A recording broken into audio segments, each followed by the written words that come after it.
Nós vamos falar de um assunto bastante interessante para os dias de hoje, né?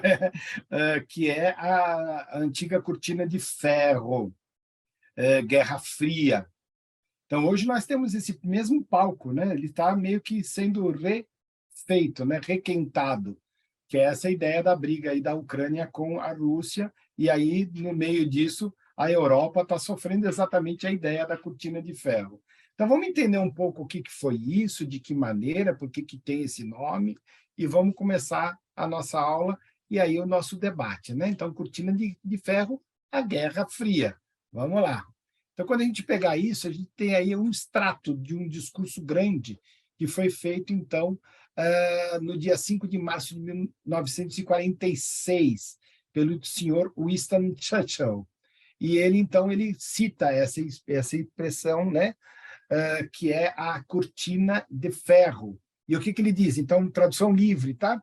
Então, desde Tino, no Báltico, até Trieste, no Adriático, uma cortina de ferro desceu sobre o continente. Atrás dessa linha estão todas as capitais dos antigos estados da Europa Central e Oriental: Varsóvia, Berlim, Praga, Viena, Budapeste, Belgrado, Bucareste e Sofia.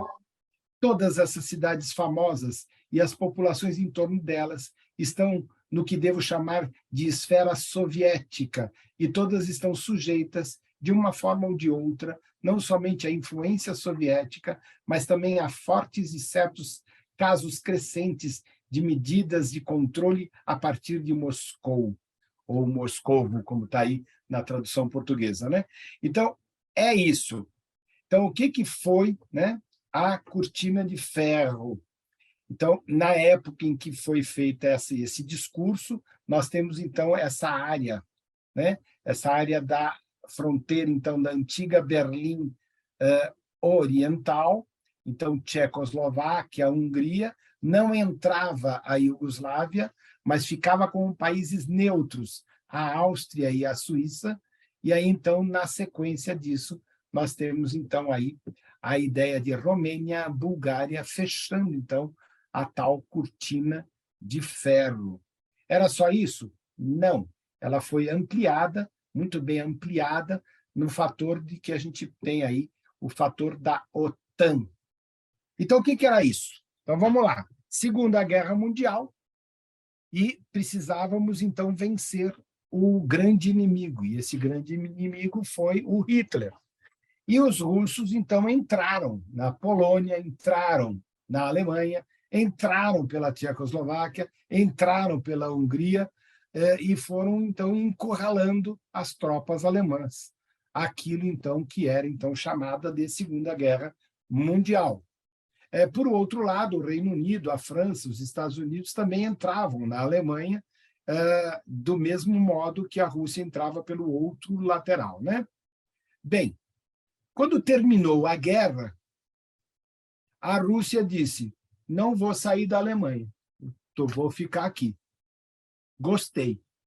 Só que, para ela ficar na Alemanha, ela também precisava ficar na Polônia. Para ela ficar na Alemanha, ela também achou legal ficar na Tchecoslováquia. Para ela ficar na Alemanha, ela achou legal ficar na Hungria. Como a Iugoslávia não tinha nenhum problema, a Albânia não tinha nenhum problema, ela então anexa essas duas partições como estados soviéticos, ou seja, de origem, então, comunista naquele momento histórico. A Romênia, ou Romania, entrou de gaiata no navio, não tinha como se proteger, foi ocupada. E a Bulgária, igualmente. Então, com isso, a União das Repúblicas Socialistas Soviéticas, do nada,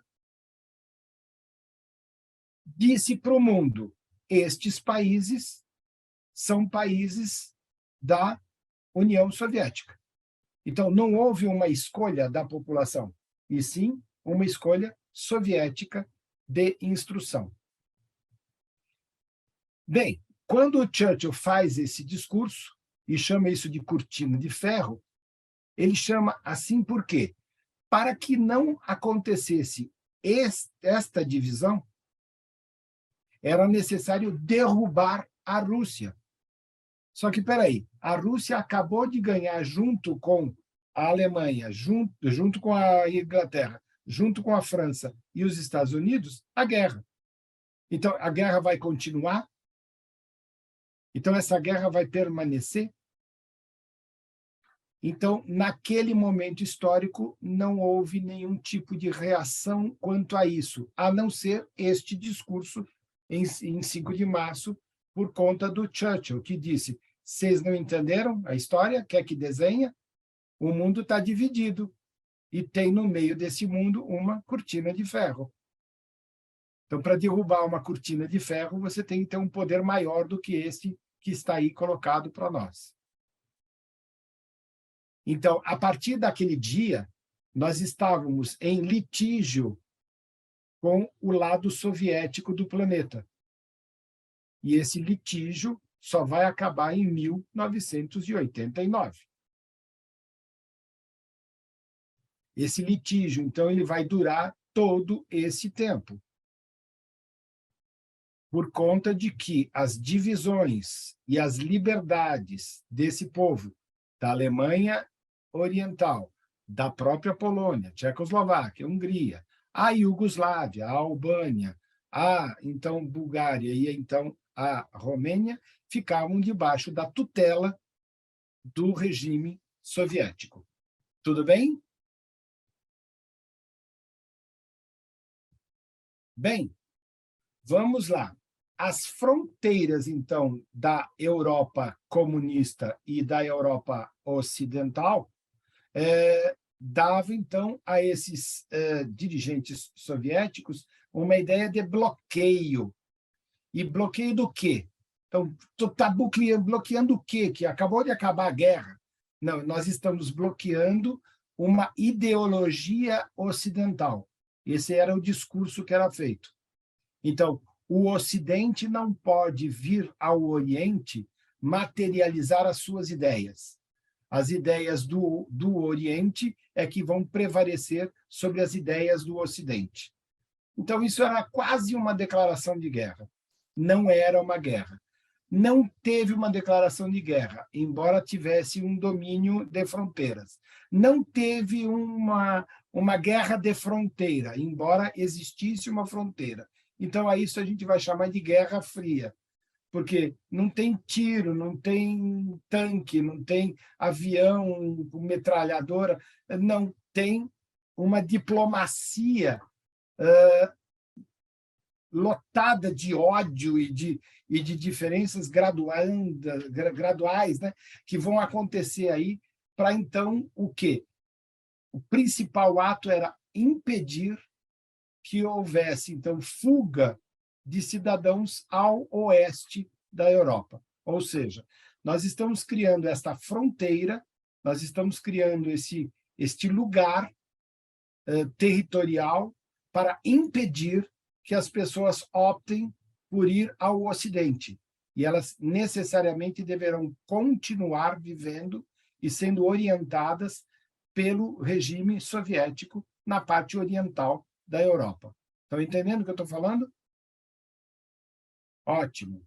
Então, até então, essa barreira é uma barreira ideológica, essa fronteira é uma fronteira de diplomacia, ela é uma ideia, uma ideologia, ela é o domínio de países que antes eram livres e que agora estão sob julgo de um regime militar soviético em seus territórios. Tá, isso não ficou só nisso. A partir de 1949, então, uma barreira foi construída, então, a partir da Hungria e pelos demais, então, países comunistas, e uma cerca de arame farpado, valas, construções de concreto, alarmes elétricos, instalações automáticas de tiro ou minas de terra, seguiram, então, por milhares de quilômetros, e entre esses o mais famoso, que é, então, o Muro de Berlim.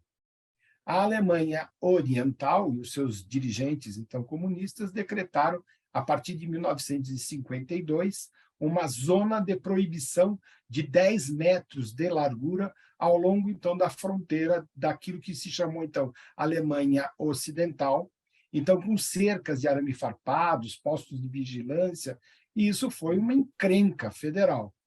Por quê? Porque as pessoas... Já te dou a pergunta, Suane. Porque as pessoas, então, fizeram o quê? Tentaram fugir dessa Berlim oriental para a Berlim ocidental.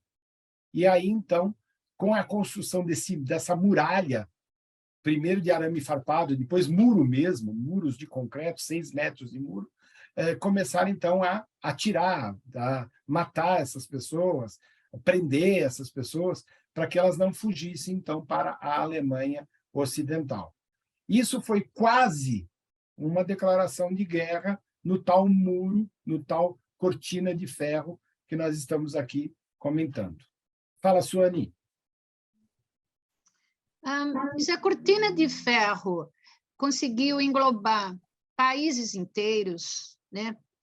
País inteiro, isso que eu sempre tive dúvida. Como que Berlim conseguiu, como que eles conseguiram traçar uma linha em Berlim, dividindo a Alemanha em 2 partes? E quem que determinou até que ponto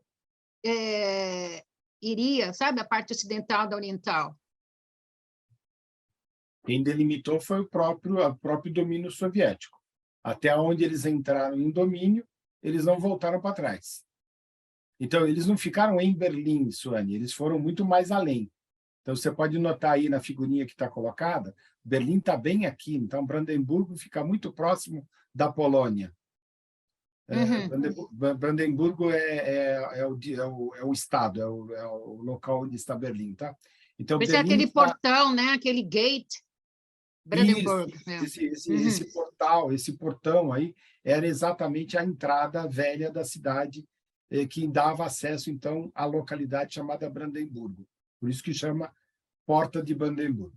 Então, o que acontece? Quando isso acontece, os russos tinham ido até onde está a parte vermelhinha, aí, onde está esse muro vermelhinho que você vê aí na figura. Tá?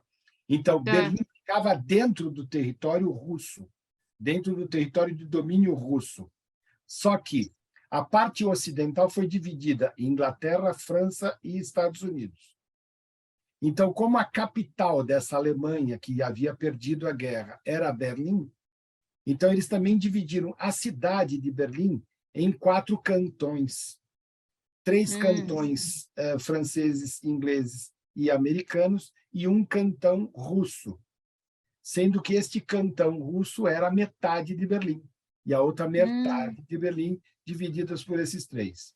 No começo, estava tudo bem, porque é uma divisão que está sendo feita por conta do final da Segunda Guerra Mundial, só que aí os russos começaram a fazer essa cerca de arame. Então, ninguém sai daqui.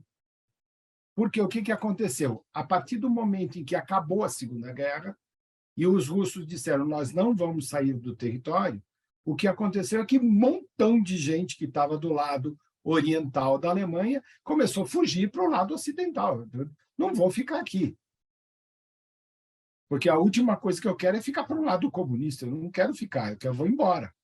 Então, eles tiveram que segurar essa população para que ela não migrasse para o Ocidente. Né? Então, a partir daí é o que a gente chama de Guerra Fria. Então, não há uma guerra. Vamos explicar isso direitinho. Não tem uma guerra. Porque guerra é tiro, bomba, não tem isso. Só que matança, né? Eu vou falar assim, Suane, você não pode sair do teu bairro. Você não pode sair do seu bairro. Não, mas peraí, a minha mãe mora naquele outro bairro lá de Berlim. Não, você não pode ir para aquele outro lado. Você está proibida de ir para o outro lado da cidade onde você mora. Não, mas como assim? Não, você não pode ir, não vai e acabou, não vai. Você não vai e acabou. Aí você tenta, de alguma maneira você vai tentar. Aí naquela primeira semana está tudo aberto. Na outra semana você chega naquela rua e tem uma parede naquela rua. A rua vai até onde acaba o território que foi delimitado para ser o território russo. Aí você fala, não tem problema, eu entro dentro da casa, pulo pela janela, no outro lado do muro, e saio do mesmo jeito. Você leva um tiro. Porque o que está acontecendo? Você está fugindo do lado comunista que estava ali predisposto. Então, isso aí a gente chamou de Guerra Fria. Porque não tem uma guerra declarada. Tá? Então, essa proibição, 10 metros de largura, o que eles fizeram? Em 10 metros não vai ter nada. É terra de ninguém. E quem entrar nesses 10 metros para tentar passar para o outro lado, a gente tem o direito de atirar. Só que em nenhum momento o outro lado disse, tá bem, então se alguém quiser sair daqui para lá, também vai levar bala. Não. Até porque muito pouca gente quis passar para o outro lado, mas enfim. O que acontece? Você tinha, então, uma tendência de fuga do lado oriental para o ocidental, e aí, então, começou. Então, nós vamos ter no caso de Berlim, nós vamos ter um corredor aéreo. Então, esse corredor aéreo foi estipulado por quê? Estados Unidos, Inglaterra e França disseram, mas como é que eu chego em Berlim se vocês não deixam entrar nada ou sair nada daí? Então, tem que ter uma diplomacia. Como é que faz isso? Então, foi permitido uma rota aérea. Então, o avião tinha que andar naquela rota aérea, descer em Berlim e fazer a mesma rota para voltar. Porque se ele desviasse da rota, ele podia ser abatido. Então, por isso que chama Guerra Fria. Se você não fizer e não andar naquela avenida aérea, você vai ser derrubado. Se você não fizer o certo, você vai ser derrubado. Se você tentar fugir, você pode ser morto. Então, isso é uma guerra. Não é uma guerra declarada, mas é uma guerra. E não é uma guerra quente, porque não tem tropas, e tem populações e domínios. Então, não tem uma guerra, de fato. Então, isso foi chamado de Guerra Fria, isso foi chamado de cortina de ferro. Então, não tem lá uma cortina de ferro, mas tem muro, arame farpado, instalação, mina terrestre. Então, cara, você não consegue passar por ali sem levar um tiro ou sem passar por uma mina e explodir, sem ter que atravessar uma vala, sem ter que passar por arame farpado. Então, caramba, isso é uma guerra. E como que a gente chama essa guerra? De Guerra Fria. E como o Churchill chamou isso? Cortina de ferro. Tudo bem? Sim, obrigada. Nada. Então, olha aí. Isso foi estendido. Isso não ficou ali na Alemanha Oriental, Tchecoslováquia, Hungria, Romênia, Bulgária. Isso foi expandido. Porque a Iugoslávia e a Albânia, então o Tito acabou fazendo uma república soviética iugoslava, porque ele unificava, então, alguns países que ali existiam, então, Bósnia, Macedônia, Sérvia, Croácia, Eslovênia. Então, ele juntava aquilo ali tudo e criou a Iugoslávia. A Albânia permaneceu, também tinha uma tendência socialista, né?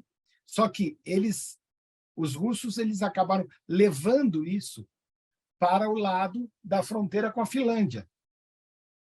Então, nessa confluência, então Estônia, Letônia e Lituânia simplesmente ficaram incorporadas à União das Repúblicas Socialistas Soviéticas.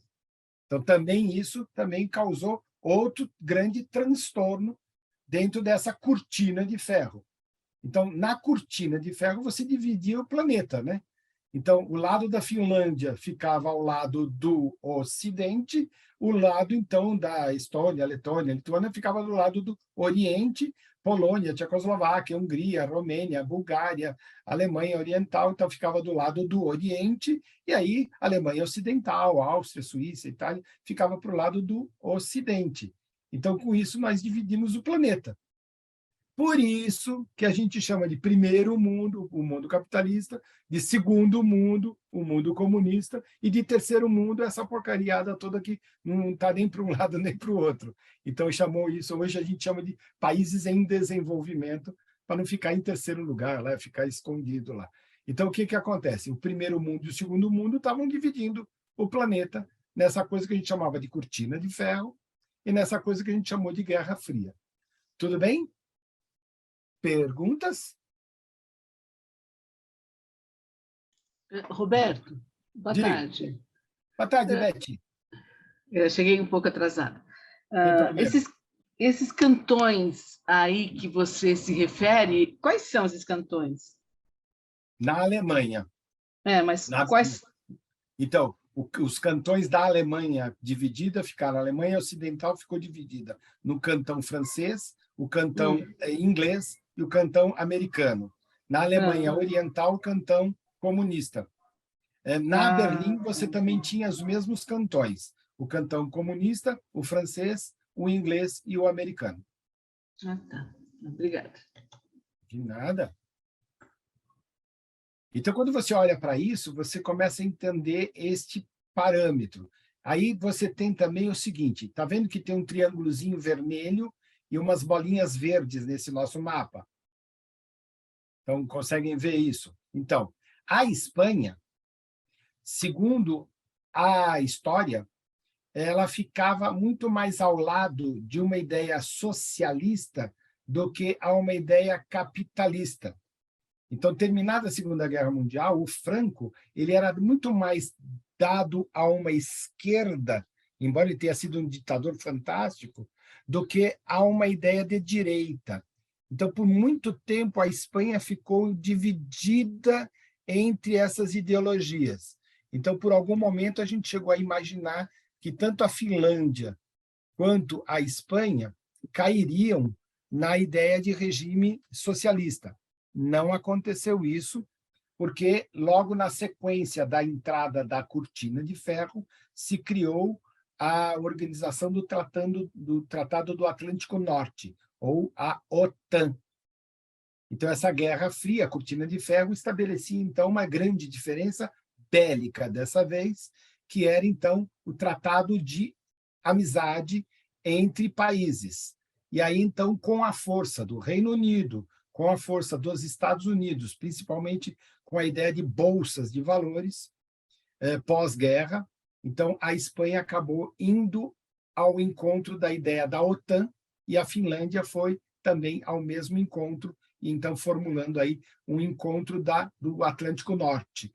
Atlântico Norte porque Noruega, Suécia e Finlândia formavam essa fronteira para, então, a fronteira com a Rússia, então, a União das Repúblicas Socialistas Soviéticas. Tudo bem?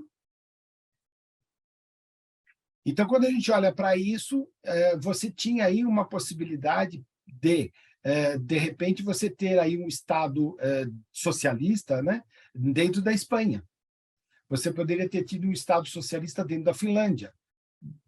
Chegou a ter esse tipo de conduta. Só que isso foi, então, sendo eliminado aos poucos pela entrada exatamente da ideia do dinheiro americano, então, Fundo Monetário Internacional, Banco Mundial, na aceleração desses países para dentro da ideia de capitalismo. Então, isso ali nas décadas de 50, décadas de 60, vão mudar o seu trajeto de oposição então, a ideia de OTAN, a ideia de junção da unidade europeia. Então, olha só, aqui já está nascendo aquilo que um dia vai ser a União Europeia, né? Então, você já começa a olhar que a Cortina de Ferro ela vai estabelecer critérios para a existência, então, da Comunidade Econômica Europeia. Por quê? Para a reconstrução de uma Europa dizimada por uma Segunda Guerra Mundial, era necessário que o comércio fosse feito com todas as regiões e que essas fronteiras tivessem flexibilidade para que esse comércio acontecesse. Então, Comunidade Econômica Europeia, né? Mais tarde, isso vai gerar, então, a zona do euro. Então, hoje, você tem um único dinheiro, com exceção do Reino Unido, então você tem um único dinheiro com uma única economia lastreada nessa base monetária. Tudo bem? Então, vamos lá. O que vai acontecer?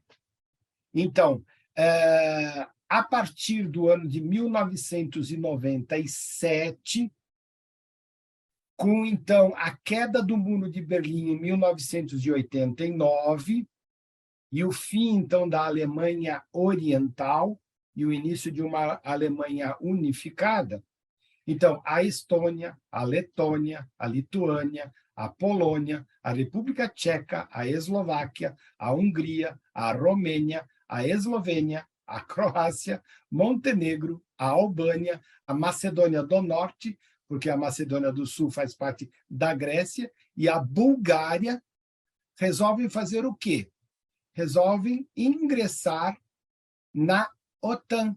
Olha que interessante. Então, com a desestabilização da União das Repúblicas Socialistas Soviéticas, a partir de 1989, a tal cortina de ferro, que está aí em amarelo, vem caindo uma a uma. Então, aqui nós temos 14 países que, desde 1997, foram caindo em traçado, em auxílio, então, à ideia do Atlântico Norte. Então, elas entram para a zona do euro e entram para a Comunidade Econômica Europeia. Então, olha aí, o fim da Guerra Fria. Então, o fim da Guerra Fria para aquele momento, 1997. 2014, a Rússia vai anexar a Crimeia. Então, a Crimeia, fazendo parte da Ucrânia, perde a Crimeia para, então, a Rússia. Então, em 2014, você começa de novo a olhar para aquele lugar onde existiu a cortina de ferro e olhar para aquilo dizendo, espera aí, por que eles estão entrando na Crimeia? O que eles pretendem? A Rússia, lá em 1997, não tinha condições financeiras nenhuma para fazer qualquer tipo de ataque a essas 14 localidades, a esses 14 países. Por quê? Não tinha dinheiro, estava completamente falida. A partir, então, da perestroika e da glasnost, a cortina de ferro ela esmilinguiu, virou uma cortina de papel e acabou completamente. Não tinha como sustentar. Então, entre 97 e 2014, a Rússia conseguiu recuperar o seu status de potência. Então, ela ataca a Crimeia. Quando ela ataca a Crimeia, a Bielorrússia, ou Belarus, diz, eu faço parte da comunidade dos Estados independentes. Eu estou ao lado da Rússia. Mas esses 14 países dizem, desculpa, não estou não, e quer saber, eu estou do lado da OTAN, então agora quem me protege militarmente é a OTAN, e quer saber mais? Eu estou ingressando na comunidade europeia. E quer saber o que mais? Eu agora vou ingressar também na moeda euro, que me interessa mais do que ficar dentro da ideia de comunidade de Estados independentes. Isso foi uma agressão ao mundo anterior, que era o mundo da União das Repúblicas Socialistas Soviéticas. Então, quando a Bielorrússia diz estamos com a Rússia, sobrou quem? Na cortina de ferro, para não ter uma fronteira direta do grupo de OTAN com o grupo de Rússia, fica faltando só a ocupação do território ucraniano, certo? Então, quando você olha para esse mapinha aqui de 1997, onde estava lá a cortina de ferro, deixa eu voltar, então, onde estava lá a cortina de ferro, você começa a perceber o seguinte, a cortina de ferro, ela cai, e quando ela cai, essa cortina de ferro aqui na Alemanha, cai a cortina de ferro em tudo, Romênia, Bulgária, Hungria, Tchecoslováquia, Polônia, etc. Ficando faltando, então, cair a área mais dentro das fronteiras. Então, Estônia, Letônia, Lituânia, e elas também caem. Então, entre o começo da queda, 1989 e 1997, o que acontece é que você tem essa queda toda acontecendo. Então, 14 países simplesmente saem da área de influência da antiga União das Repúblicas Soviéticas, da antiga, então, cortina de ferro, e automaticamente entram para o grupo da OTAN, na sequência para a Comunidade Econômica Europeia, na sequência para a União Europeia no euro, a União do Euro. Então, isso é uma Guerra Fria. Ela não tem tiro, mas ela tem exatamente a porção de você ter, então, essa ideia de que essa guerra é uma guerra armada, montada, exatamente para que ela seja de domínio econômico e de apoio militar a esse domínio econômico e dando fim à ideia de União das Repúblicas Socialistas Soviéticas. Então, hoje a Rússia é uma comunidade de estados independentes que, na verdade, ficou com a Belarus, ou Bielorrússia, sendo um desses estados independentes, e aí depois, então, aqueles os jãos, né? Então, o Uzbequistão, Afeganistão, esses tãos todos que estão ali, e o domínio, então, da Sibéria, que sempre esteve desde o Império Russo. Isso aí é a cortina de ferro. Tudo bem? Perguntas?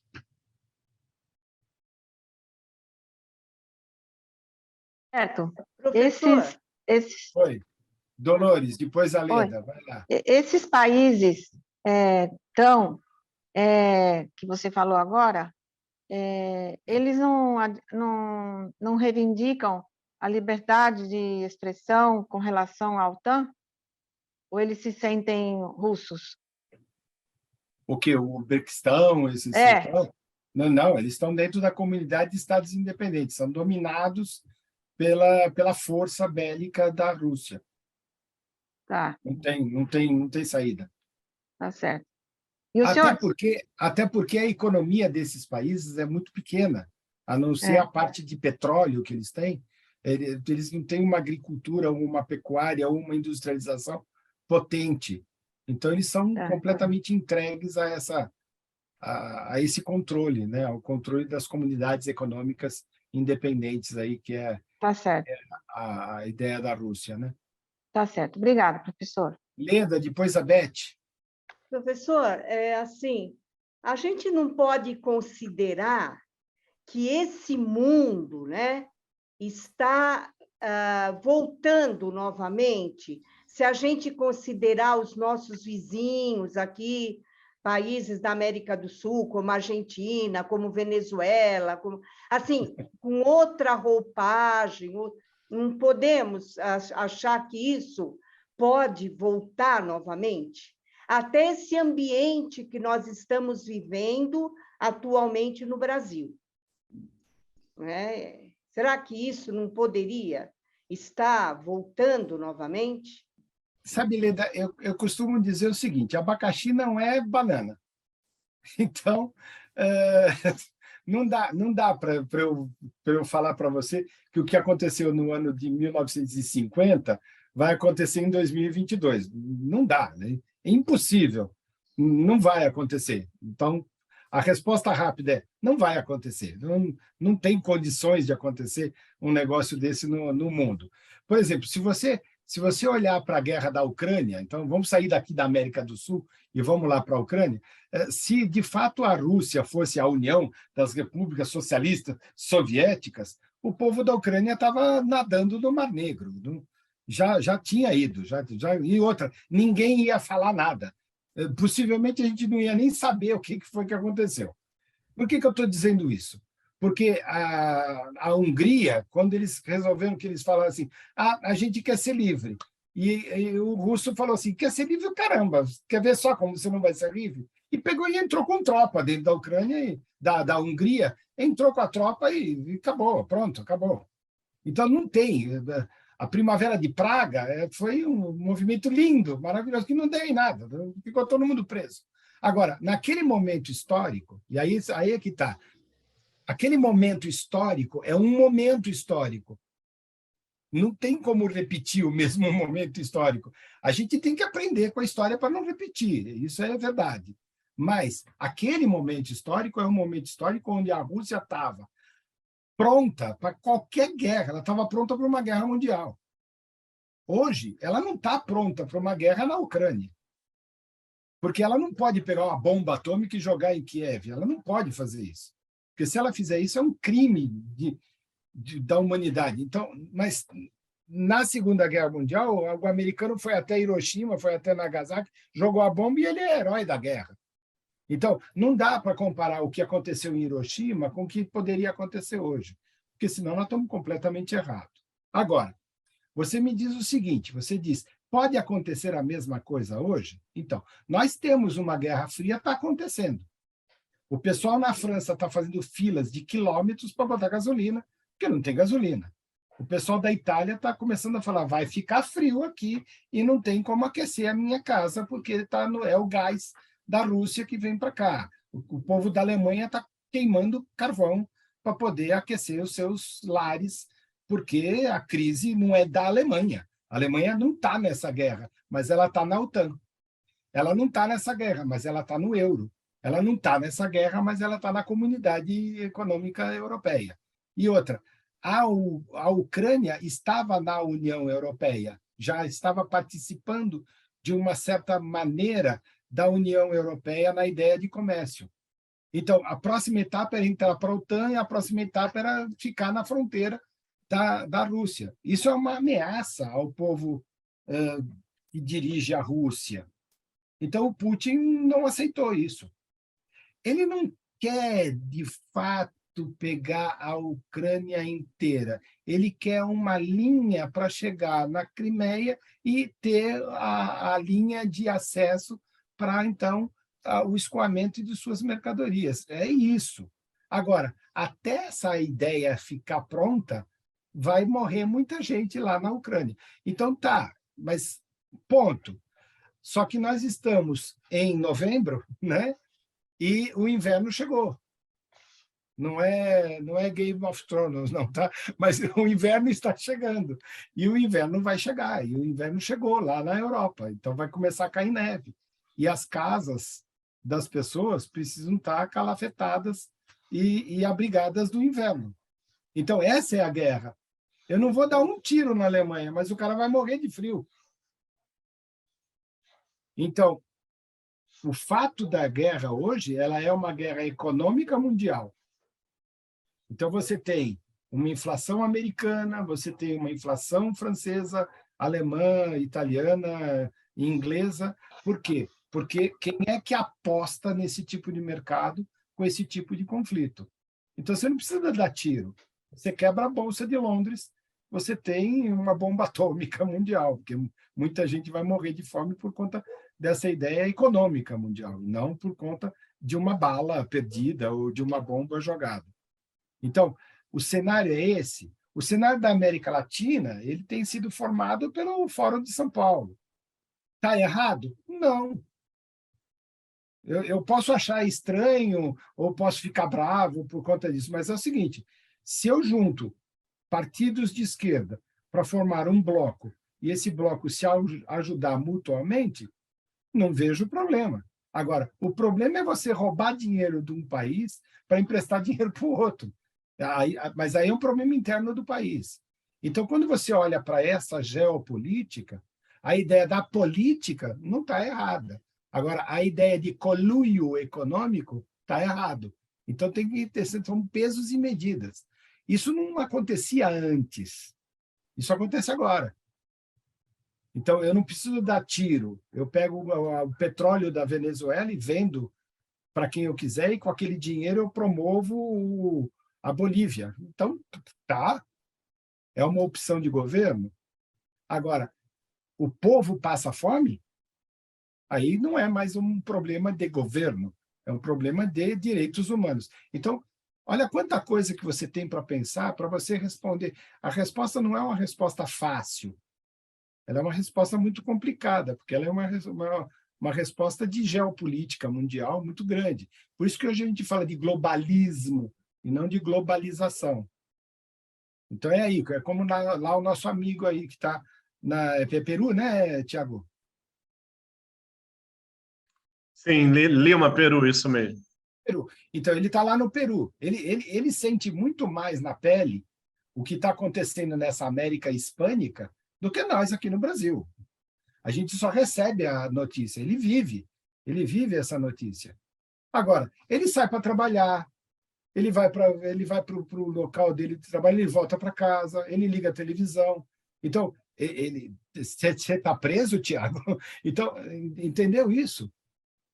É que você escuta, você faz um discurso.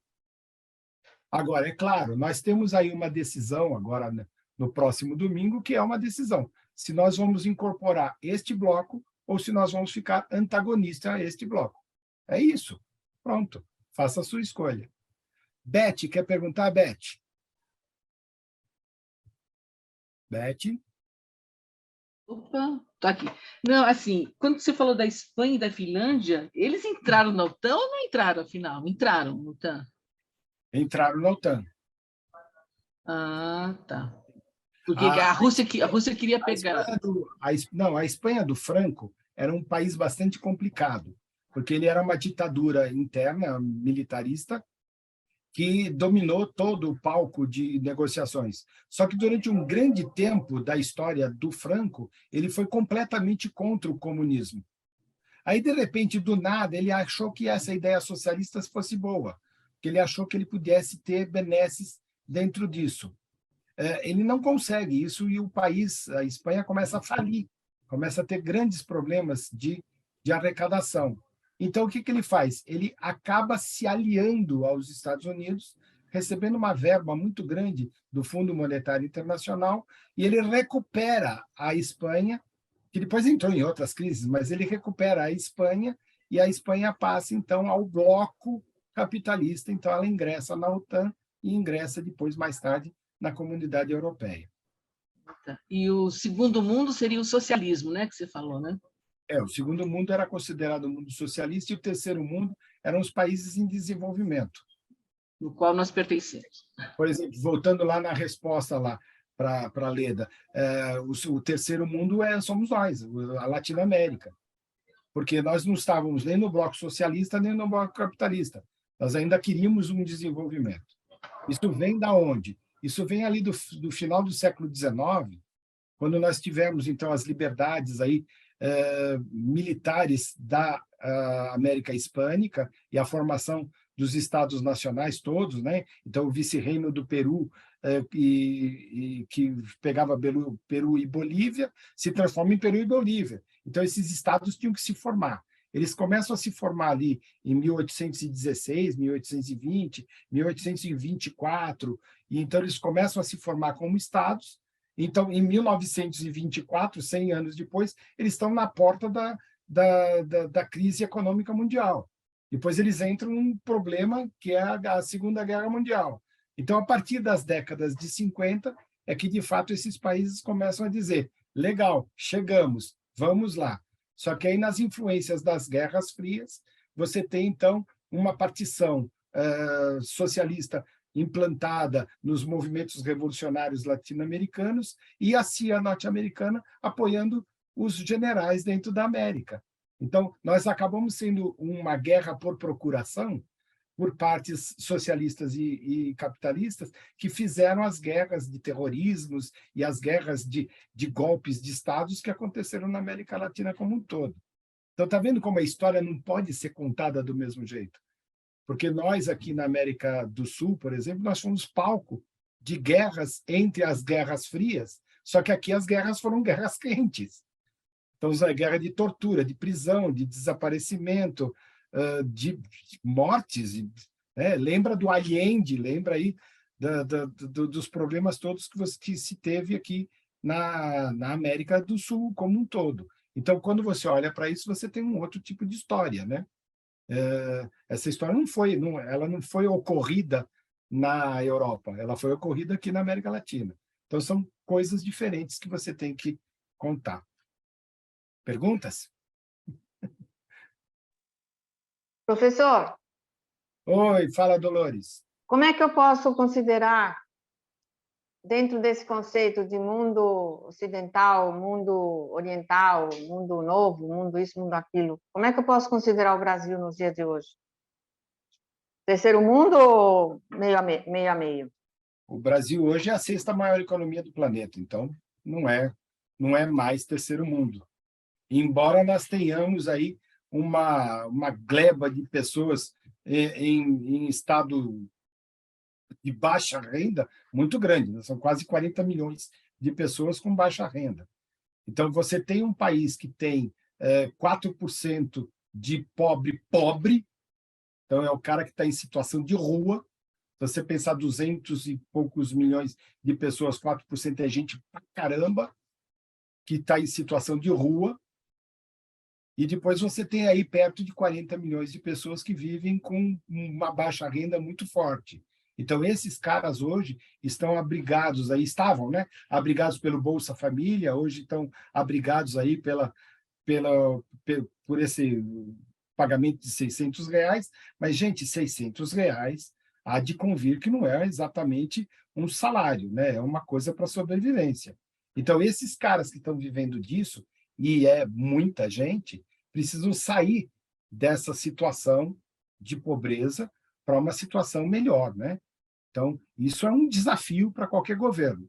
Agora, nós somos, na América do Sul, 47% do território e somos 2/3 da população da América do Sul. Então, nós somos o maior país em maior população da América do Sul. E temos, hoje, 53% do PIB da América do Sul. Então, se eu olhar para o grau de população, para o grau de continental, que é o Brasil, e para o grau de PIB, estamos bem, né? Porque os restantes 47% do PIB latino-americano do Sul estão nos outros todos os países. E são 13, né? 13 países latino-americanos. Então, você tem aí 12 países que dividem metade do PIB da América do Sul.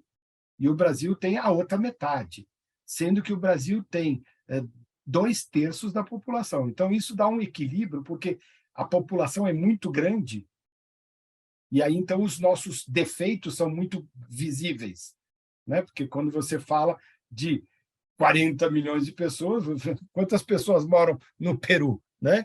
Então, né, a cidade de São Paulo tem 12 milhões de habitantes. O Chile tem 17 milhões de habitantes. Então, não dá. A cidade de São Paulo é o Chile, não é impossível. Então, quando você olha isso, como eu falo, banana não é abacate. Então, você tem que olhar as coisas conforme as coisas estão colocadas. Agora, a América do Sul como um todo, e o Brasil em especial, precisam desenvolver. Então, precisam atingir um grau econômico muito importante. Então, hoje, quando você pega aqui o Brasil, das 4 melhores baixas de inflação mundial, ele é uma das 4 mais baixas inflações mundial, num PIB alto, isso é importante. Agora, é importante dentro de um país que ainda precisa crescer. Então, não adianta eu só falar que isso é aquilo é bom, aquilo é outro, eu tenho que fazer uma análise mais global, tá? Então, quando eu olho para uma Europa que hoje tem uma inflação entre 10% a 14% de inflação anual, num comércio onde o euro é a segunda moeda mais importante, isso é um problema muito grave, que é reflexo dessa guerra da cortina de ferro, que ainda tem aí um resquício, ainda tem um ilhós aí dessa cortina que ainda está vivendo entre nós. Tudo bem? Tudo bem. Confirmando a sua visão de cortina de ferro, eu acredito que ou Guerra Fria, eu acredito que nós estamos passando por isso atualmente. A questão do conceito da Guerra Fria, porque são governos tentando se equilibrar à custa de uma situação que está se passando com a Ucrânia. Então, não deixa de ser uma Guerra Fria, no meu ponto de vista. Eu diria que hoje nós temos uma outra situação, não é bem uma guerra fria ou uma cortina de ferro. Nós temos hoje um negócio que chama globalização. Então, o que acontece? Quando você monta um Peugeot na China, ele é francês ou ele é chinês? Quando você monta um Fiat em Betim, ele é italiano ou ele é brasileiro? Quando você vende soja para a China e o cara na China está comendo a soja, quem está pagando essa soja para ele é o governo chinês ou é o Brasil que está fazendo um comércio exterior importante? Então, as nossas dependências são muito fortes. Então, uma dessas dependências é o gás na Europa. Então, num acordo globalizado, que a gente imaginava que essas guerras estavam meio que extintas, né? Então, num país globalizado, num Estado mundial globalizado, onde você realizou uma União Europeia econômica, então você tem um euro forte e você pode, de fato, comprar de uma república que não é tão forte, que tem um rubro que hoje caiu em mais de 50% do seu valor, então comprar gás da Rússia está barato. Então eu vou comprar o gás da Rússia. Isso. Você tem que entender que quando você compra o gás da Rússia, você espera que a Rússia não entre em conflito. Quando você compra o trigo, a China compra o trigo do Brasil, tem que entender que a gente faz parte do BRICS, né? Então, é uma união globalizada que pega a Índia, pega a China, pega a Rússia, pega o Brasil, né? Então, quando você tem esses países envolvidos no mesmo comércio, você tem que entender que isso é frágil, porque se amanhã a Índia entrar em guerra com a China, nós não vamos ter informática da Índia e não vamos ter para quem vender o nosso porquinho de Santa Catarina. Então, como é que fica isso dentro dessa geopolítica, né? Nós somos interdependentes, coisa que no passado, na época da Cortina de Ferro, nós éramos dependentes e não interdependentes. Então, uma Polônia, uma Hungria, acabou sendo dependente de um Estado autoritário que era o Estado russo. Então, essa interdependência no comércio econômico europeu gerava aquilo que um dia veio a ser a zona do euro, e aí, então, é a união econômica de Estados. Então, olha só, não é uma união política de Estados. A política da França não é igual à política da Inglaterra, que não é igual à política da Itália. Mas, economicamente falando, é. Então, o que ficou valendo aqui da década de 80 para cá? Vale muito mais a ideia do Elon Musk, que acabou de comprar aí o Twitter, e você fala assim, mas esse Twitter é uma porcaria, mas ele agora pega isso e vai ser o WhatsApp do momento. Isso. Então, quando você pega isso e transforma, você está fazendo isso economicamente. Essa porcaria aqui é feita na China, mas a patente dela é da Califórnia. Então, o que eu tenho aqui? Eu tenho um híbrido, né? Eu tenho um material que é feito num lugar, cuja patente é de outro lugar. Então, o que é isso aqui? Isso aqui chama globalização. Então, hoje em dia, eu tenho isso aí.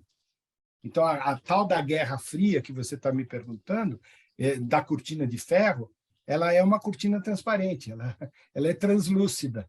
Ela existe, ela está lá, ela existe. Então, o mercado do Putin está lá, o mercado do americano, do John Biden está lá, o mercado do Macron está lá, mas é translúcida. Porque se a Peugeot parar de fazer o carro na China, o carro na Europa vai custar 5 vezes mais, porque o chinês trabalha 18 horas em cima do carro e o sindicato da França trabalha 6 horas. Então, você dobra ou triplica o preço do carro, porque na Europa ele vai trabalhar 6 horas e depois vai embora para casa. Mas na China o cara fica trabalhando, toma um prato de sopa, trabalha, e aí o carro tem um custo mais baixo e uma mobilização de estrutura de logística de venda muito maior. Então, esse é o mundo que a gente vive. Então, não podemos mais olhar o mundo da cortina de ferro como olhamos hoje o mundo na cortina econômica. Então, hoje a gente vive numa cortina econômica. Naquela época, a gente vivia numa cortina de ferro. Então, o que era russo, o que era a União Soviética era a União Soviética. A briga era para saber se o capitalismo ou o comunismo ganhava. Caiu, o comunismo acabou na perestroika, não sei se contaram para vocês, né? Então, Gostei da explicação, gostei. ele acabou. Obrigada. Ele vive ainda num sistema, num esquema, num sistema completamente diferente, que é um esquema que gera o seguinte: você tem hoje, assim, a união de China com Rússia, com, então, a ideia de participação na América Latina, na África, e aí o mundo europeu com o mundo americano, com participação da América. Então, você tem essas divisões econômicas que dão numa guerra fria, mas ela é econômica, porque hoje tudo é um Frankenstein. Tudo bem? Tudo bem, obrigada. Excelente. De nada, de nada.